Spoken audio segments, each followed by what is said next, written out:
Hello everyone, আসসালামু আলাইকুম। সবার কি অবস্থা, কেমন আছেন? আই হোপ সবাই অনেক বেশি ভালো আছেন। আলহামদুলিল্লাহ, আল্লাহর অশেষ রহমতে আমরা কিন্তু অনেক ভালো আছি। এই তো নতুন আরেকটা দিনে নতুন আরেকটা ভিডিও নিয়ে চলে আসলাম।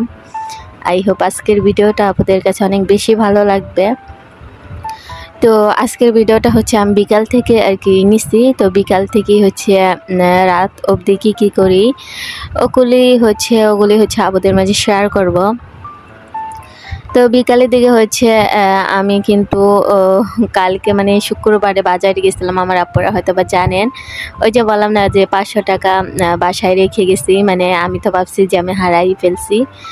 তো ওদিনই হচ্ছে আমরাগুলো, তারপরে কলা, তারপরে হচ্ছে আরও বাজার করছে, ওগুলো হচ্ছে আপুদের মাঝে শেয়ার করা হয়নি। মানে ওই যে তাড়াহুড়া না, সারাদিন তাড়াহুড়া করে কাজকর্ম করা হয়েছে, তো তেমন কিছু আর শেয়ার করা হয়নি। তো এখানে হচ্ছে আমরা 3টা কেটে নিছি, 3 জনের জন্য ভালো করে মরিচ আর লবণ দিয়ে মাখিয়ে নিলাম।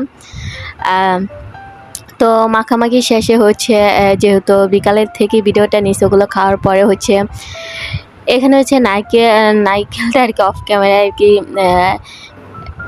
কোড়ায়া নিছে আর কি আমার শাশুড়ি। আমি আর কি পারি না, তারপর উনি অনেক সুন্দর করে নারকেলটা করিয়ে দিছে আমাকে। আর আমি কিন্তু বিশেষ করে শুক্রবারে বাজারে গেছি নারকেল আনার জন্য, নারকেলের পিঠা বানাবো, মানে পুলি পিঠা বানাবো। তো এই তো নারকেল যেহেতু কোরানো সবই আর কি গোছগাছ করে নিছে, এখন হচ্ছে পুলি পিঠা বানানোর যে একটা পুর, ওই পুরটা আমি তৈরি করে নেব। তো প্রথমেই হচ্ছে কুটে রাখা যে নারকেলগুলো ছিল, তো ওই নারকেলগুলো দিয়ে পরিমাণ মতো চিনি দিয়ে দিলাম। তারপরে হচ্ছে যখন দেখবো যে একটু আর কি চিনিটা আর কি নারকেলটা আর কি মাখো মাখো টাইপের হয়ে গেছে, তখন হচ্ছে আমি গুঁড়া দুধও দিয়ে দেবো 2 প্যাকেট। গুঁড়া দুধটা দিলে কি হবে, টেস্টও ভালো আসবে, প্লাস হচ্ছে একটু আঠালো টাইপের হবে, ওই কারণে হচ্ছে গুঁড়া দুধ দিয়ে দেবো। দিয়ে হচ্ছে পুরটা ভালো করে আর কি তৈরি করে নেব। আর শুক্রবারে বিশেষ করে আমি বাজারে গিয়েছিলাম আর কি এই নারকেল কেনার জন্য। তো নারকেলের এত পরিমাণে দাম, আমি শুনে তো প্রায় অবাক। শীতকালেও কিন্তু নারকেলের এত পরিমাণে দাম হয় না এখন আর কি, যেই পরিমাণে নারকেলের দাম, আর দাম বাড়বে না কেন? মানুষ তো সবাই তো এখন তালের পিঠা খায়, আর তালের পিঠাতে যদি দেখা যায় যে নারকেল না দেয়, তাহলে কিন্তু তেমন বেশি ভালো লাগে না। তো এই কারণে এখনও কিন্তু নারকেলের দাম মাশাআল্লাহ অনেক বেশি। তো আমি মোট কথা গিয়েছিলাম আর কি নারকেল কেনার জন্য। তো নারকেল বাদে আমি সবই মোটামুটি যা যা প্রয়োজন ছিল সবই আনছি, শুধু নারকেলটা বাদে। কারণ নারকেলের দাম শুনেই তো আমি পুরো অবাক হয়ে গেছি। তো আর নারকেলটা আমি আনি নাই, এমনিতে অনেক তাড়াহুড়া করে গেছি 2 বার করে। আর শুক্রবার এমনিতে পানি থাকে না 12টার পরে, তো কারণই হচ্ছে আর তেমন বাজার না ঘুরে আমি তাড়াহুড়া করে চলে আসি না। অনেক সময় থাকলে হয়তো বা দোকান ঘুরে দেখতাম যে আদৌ কয় টাকা দাম। একটা নারকেলের দাম চেয়েছে আমার থেকে 150 টাকা। তো আর আমি তাড়াহুড়া করে চলে আসি। তারপরে হচ্ছে বিকালের দিকে আমার শাশুড়ি গিয়ে নারকেল আনছে। আমি 150 টাকা দেখে আনিনি, কিন্তু আমার শাশুড়িকে আবার বিকালে আনছে। এমনিতে তাড়াহুড়ার মধ্যে 2 বার বাজারে গেছি, আবার যাব, তো উনি হচ্ছে পাশের দোকান থেকে আর কি নারকেল আনছে। তো একটা নারকেলের দামই নিছে প্রায় 150 টাকা, মানে 150 টাকা নিছে। তো যাই হোক, পিঠা যেহেতু বানাবো, নারকেল ছাড়া তো আর বানানো যাবে না, তো হচ্ছে নারকেল দিয়ে পুলি পিঠা আমি কিন্তু তৈরি করে নিছি। এখানে তেমন বেশি না, অল্প করে পিঠাগুলো আর কি এক এক করে ভেজে নেব। পুলি পিঠা কিন্তু দেখবেন যে খেতে কিন্তু অনেক বেশি ভালো লাগে, আমার কাছে ভালো লাগে। আর আমার মনে হয় অনেকের কাছেই পুলি পিঠাটা অনেক বেশি ভালো লাগে। অবশ্যই এই পিঠাটা কাদের জেলায় কী নামে ডাকে অবশ্যই কমেন্টে বলে যাবেন। আমাদের জেলায় এটাকে পুলি পিঠা বলে। তো এই পুলি পিঠাটা কিন্তু ভালো লাগে, আমার কাছে খুবই ভালো লাগে। তাছাড়া আরেকটা আছে যেটা মাংস দিয়ে তৈরি করা হয়, ভিতরের পুরটা হচ্ছে মাংসের থাকে আর উপরে সেম।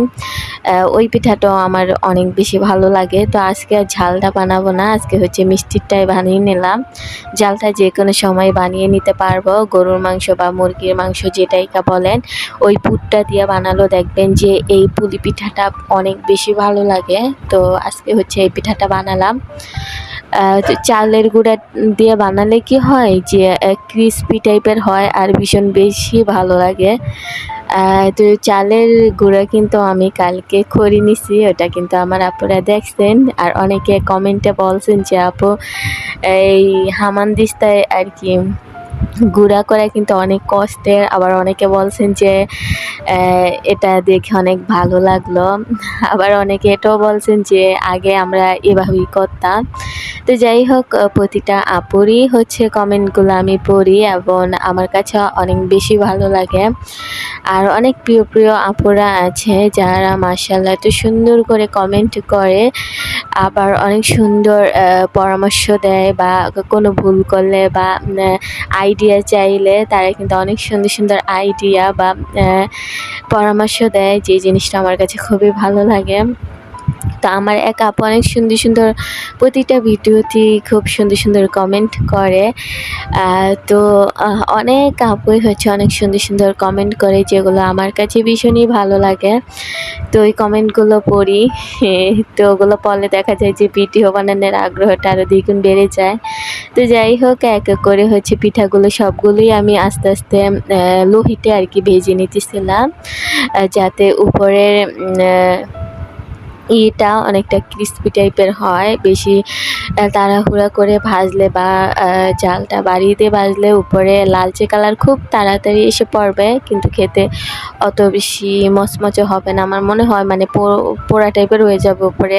তো আমার মনে হয় মিডিয়াম টু লো হিটে রেখেই আর কি ভাজাটা মানে ভালো। তো যাই হোক, অনেকগুলো পিঠাই আর কি ভেজে নিয়েছিলাম, তো আমরা খাইছি। তাছাড়া আশেপাশে যারা প্রতিবেশী আছে তাদেরকেও দিছি। তো যাই হোক, সবাইকে যে কোনো একটা জিনিস সবাই মিলে খাওয়ার মজাই কিন্তু আলাদা। তো এই পিঠাগুলো খাওয়া দাওয়ার পরে হচ্ছে এগুন ছিল, তো এগুলো হচ্ছে আমি ঈদ ভরে রেখে দেব, পটে ভরে রেখে দেবো, পরবর্তীতে খাওয়া যাবে। তো অবশ্যই পিঠা বানানো কেমন হয়েছে কমেন্টের মাধ্যমে জানাবেন। আল্লাহ হাফিজ।